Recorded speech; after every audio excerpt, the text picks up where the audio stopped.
Como te chamas? Non me abrigo. Chámome John Fernández Vaz.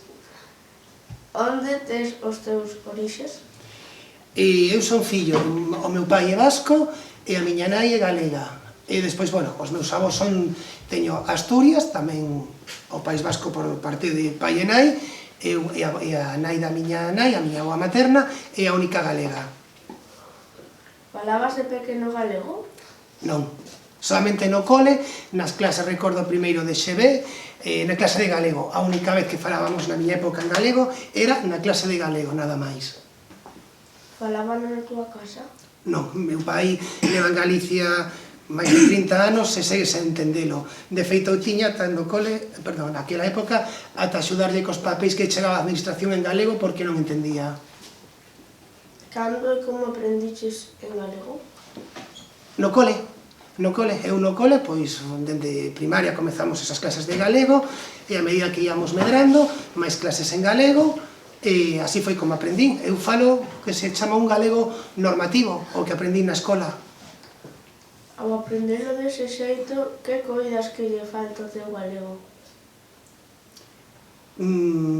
Moitas veces uso verbas que non son de uso diario, uso, como o que che dicía, o normativo, o diccionario. De feito, moitas veces, se teño algunha dúbida de como sería unha palabra, a busco no diccionario. Levo xa en modo friki no móvil un traductor para aprender.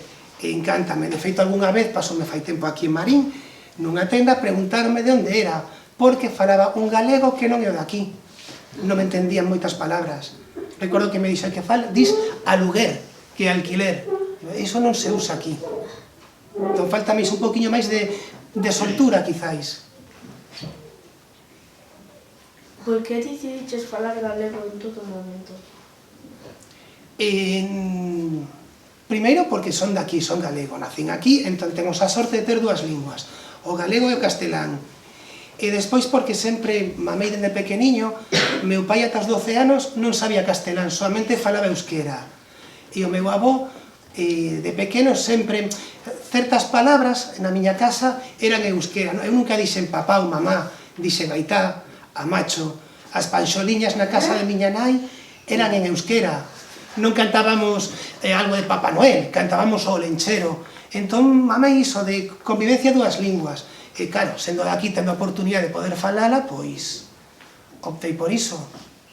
Ti que procedes de outra comunidade cunha lingua de seu distinta do castelán, cales son as diferencias ou semellanzas que notas entre a consideración cara a propia lingua que se ten en Euskadi e en Galicia?